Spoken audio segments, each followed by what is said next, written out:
دنیا میں جو دو اہم ترین چیزیں ہر انسان کو جو محبوب ہوتی ہیں ان میں سے ایک کیا ہے؟ اس کا مال، اور دوسری چیز ہے اس کے اہل و عیال، اس کی فیملی۔ یہ وہ دو چیزیں ہیں جن کے لیے انسان ساری زندگی محنت کرتا ہے، جد و جہد کرتا ہے، کوشش کرتا ہے تاکہ اپنا زیادہ سے زیادہ مال اکٹھا کر سکے اور پھر اپنی فیملی کے اوپر خرچ کر سکے۔ اور ان دو چیزوں سے ایک فطرتی طور پہ بہت زیادہ محبت ہوتی ہے۔ ان میں سے کوئی ایک چیز بھی اگر انسان سے چھوٹ جائے تو انسان کو بڑا غم ہوتا ہے، بڑا افسوس ہوتا ہے۔ آپ امیجن کریں کہ آپ کہیں باہر نکلے اور اپنے کسی کام میں، بہت اہم ترین کام میں مصروف تھے، اور اچانک آپ کو ایک فون آتا ہے کہ بھئی تمہارے گھر میں ڈاکو آئے تھے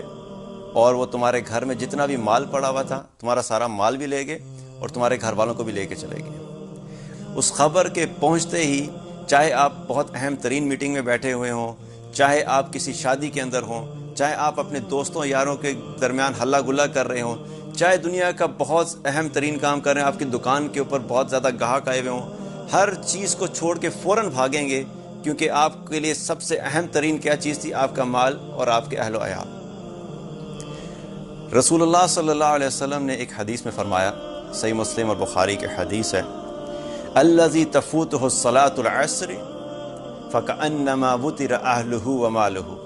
کہ جس شخص کی عصر کی نماز فوت ہو گئی وہ ایسا ہی ہے جیسے اس کے اہل و عیال اور اس کا مال چھین لیا گیا ہو۔ اب اتنا بڑا نقصان ہے کہ جس طریقے سے انسان کا مال چلا جائے یا اس کے اہل و عیال چھین لیے جائیں، تو اس انسان کی جو کیفیت ہوگی، اس کو جو افسوس ہوگا، اس کو اس چیز پہ جو غم ہوگا اور اس نقصان کا احساس ہوگا کہ میری دنیا کا سب سے بڑا نقصان ہو گیا، اور اس کو یوں محسوس ہوگا کہ میری تو دنیا اور میری زندگی ختم ہوگی، کیونکہ میرے لیے سب سے اہم چیزیں یہی دو چیزیں تھیں، یہی اگر میری زندگی سے نکل گئیں تو میری زندگی کا تو مقصد ہی ختم ہو گیا۔ نبی صلی اللہ علیہ وسلم نے کیا فرمایا کہ ایک نماز چھوٹنے پہ جو نقصان ہے وہ ایسا ہی ہے کہ جیسے کسی کا مال اور اس کے اہل و عیال چھین لیے گئے ہوں۔ ایک نماز کے اوپر اتنا بڑا نقصان ہے۔